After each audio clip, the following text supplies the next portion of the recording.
我哋今日咧講係點樣用種子嚟種番茄嘅。咁你哋知唔知道種番茄嘅時候係需要啲咩材料啊？你哋可唔可以講我聽啊？係啦，種番茄嘅時候我哋就要需要啲番茄種子喎。你睇下番茄種子就係咁樣噶啦。咁番茄種子喺邊度嚟啊？係啦，番茄種子就喺呢度嚟嘅，就喺番茄嗰度攞出嚟嘅。咁然之後咧，咁要啲乜嘢先可以種番茄啊？係啦，我哋仲要需要泥土喎。咁要泥土之後咧，我哋仲需要啲咩材料啊？係啦，要花盆啦。係啦，呢個叫花盆。咁跟住尾咧，點樣將啲泥土擺入花盆度啊？你知唔知啊？係啦，用鏟子擺入去花盆度。擺完花盆度之後咧，我哋用啲乜嘢嚟淋？要用啲乜嘢嚟淋嗰啲種子啊？係啦，要花瓶嗰個花壺淋花壺。淋咗種完種子之後咧，我哋仲要做啲乜嘢啊？係啦，俾啲種子曬太陽喎。種落去之後要俾佢曬下太陽喎。曬完太陽之後咧，你知唔知點啊？佢就會快啲長大咯喎，就會發芽咯喎。你睇唔睇到啊？發咗芽出嚟咯喎，係咩顏色㗎？你知唔知啊？係啦，綠色嘅。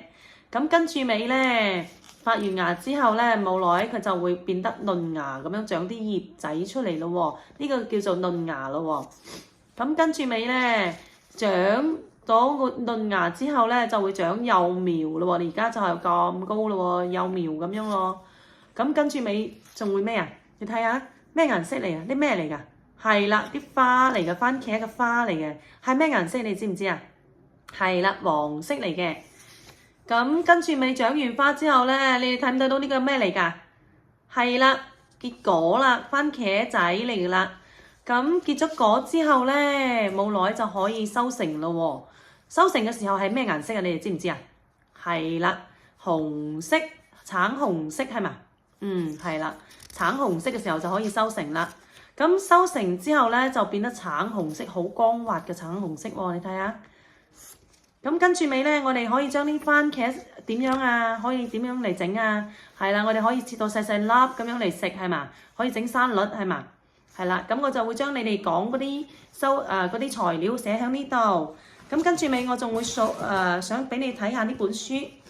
咁種植番茄嘅時候係咁樣嘅喎，種子擺落泥土度，然之後佢就會發芽咯喎，發芽咧變得幼苗咯喎，你睇下。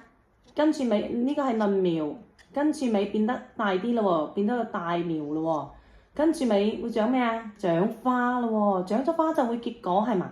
係啦，你睇下結果咩顏色啊？係啦，綠色啦，綠綠地咁樣係嘛？到最後係咩色啊？係啦，橙紅色咁樣就可以收成㗎啦。咁你哋可唔可以陣間坐低畫啲畫出嚟？番茄嘅成長係點樣嘅？同埋係咪有咩係可以點樣整嚟食嘅？咁甜定係酸啊？好，咁就係今日講到呢度啦。Thank you。